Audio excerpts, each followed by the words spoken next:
I felt like I was sort of a placeholder husband. I think she was more committed to the idea of having a husband than having me as a husband. And that's not a great feeling. Just feeling that you're, generic. Welcome back to Supernova Traveler. If you are new around here, join our Travel Around the World family. Or if you've been here before, remember to subscribe, like, comment, and continue your journey as we review Married at First Sight, Season 11, Episode 16. We need to get a divorce. Honestly, I didn't care about seeing Olivia and Brett and them talking about why they didn't work out. We already know. Stop dragging the episode out for almost 2 hours. I have other things to do.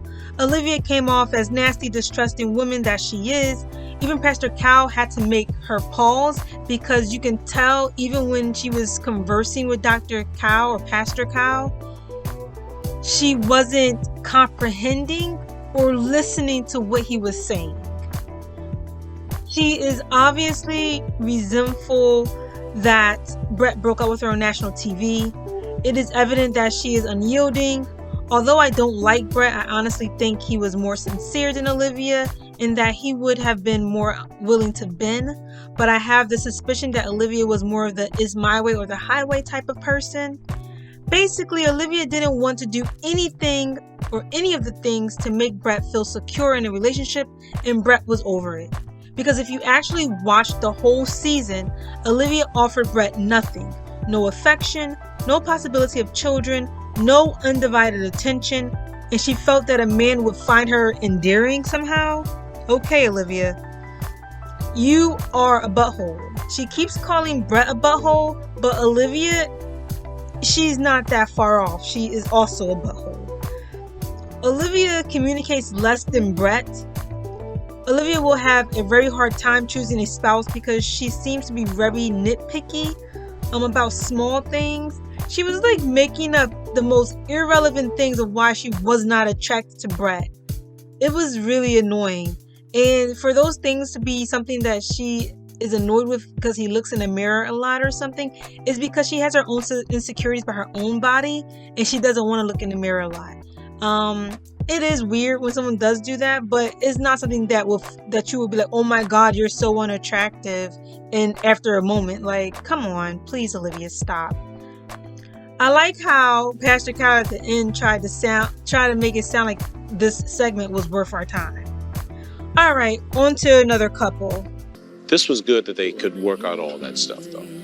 Amelia and Bennett look exceptional, and we already know that they are staying together because the whole time since they walked in the room together, the way that they greeted each other, the way that they even spoke to one another when the experts were around, they automatically turned into one another without being directed to say what they had to say in regards to their feelings on one another.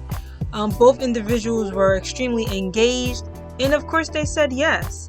Now, just to let you know, Bennett took this whole thing a little too far, but we definitely know he's committed now, getting a tattoo and everything. Little surprise for you. It's okay. Trusting you, Bennett. Bennett had no intention of letting a doctor slip through his fingers. He was on point, and he let his intentions be known. Let's move on to another couple. So Karen walks in with her face beat to the gods because she knows for a fact that she didn't do anything worthwhile in this relationship, and the last leg she has to stand on is how she looks and some cooking skills. We have legitimate concerns and reasons why we could say no, but I don't want to. I want to say yes. Miles talks about all the reasons he should leave, but of course he decides to stay. Dumb. Karen knows he is the best she will ever get. She still doesn't deserve him though. Look, everyone gather round. Karen literally forced Miles into the 3-month rule during a marriage. Just like Steve Harvey used to preach, you give it 3 months, then you give up the cookie and ask, where is this relationship going? When I think about physical intimacy, I'm led by emotional intimacy. That is legit what Karen did while in a marriage. I just want you to take a pause and think about that. This was a game to her. As she preaches about an emotional connection, if that connection is not there, then it's hard for me to want to kiss you. It's hard for me to want to hold your hand. You were not trying to emotionally connect with Miles. The fact that you live together should have expedited the 3-month rule in the first place. But good on her. I'll be shocked if they last the year, but I want to wish the marriage the best. Just so you also know, I have not watched the season finale, or I guess the reunion yet. So as soon as I finish this review, I'm going to go and watch that review, or watch that episode. Love about you and will always respect about you is just like your heart, how generous you are. Here's another couple that wasted their time. Henry, way to list off good qualities about Christina with no excitement whatsoever. I feel like they either cut and spliced those positive things he said together, or gave Henry a list and told him to read it. Henry brings up how Christina tried to blackmail him. You absolutely threatened to, hold it over my head. I didn't think you were gay. And we spend their segment with Christina looking shocked, disgusted, and backpedaling about the whole Henry may or may not be gay situation. Tried to call the number. It was like a text-free number. Is this one of my friends either playing a prank on me? Christina, stop lying. First of all, what type of friends do you have that would even send you a text message like that, knowing that you were in a relationship where you had insecurities because you felt unwanted?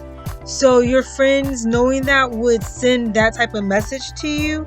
And on top of that, if you were so curious about this message, why wouldn't you go to your husband right away to discuss it versus trying to hold it over his head, or making a different big deal about it, or denying it and now trying to fess up to it? Like, Christina, just stop. Stop with the lies. Move on. Stop being delusional. I didn't think you were gay. And if you are, that's you. Really, Christina? Really? Again, wasting our time. Just for them to say, no, we will not stay married. Amani and Woody were just amazing. They're, again, still one of the best couples. And I'm going to let them just speak for themselves. Initially, I looked at love like a thing, of being a person. But now I'm really looking at it like for its routines, its consistency, its security, its safety. It's a bunch of different things than what I initially thought it was in the beginning. So I really need every man to grow the way that Woody grew. And I need every woman to be as supportive as Amani. Because when Woody was getting choked up, about to cry, or was crying, Amani didn't flinch.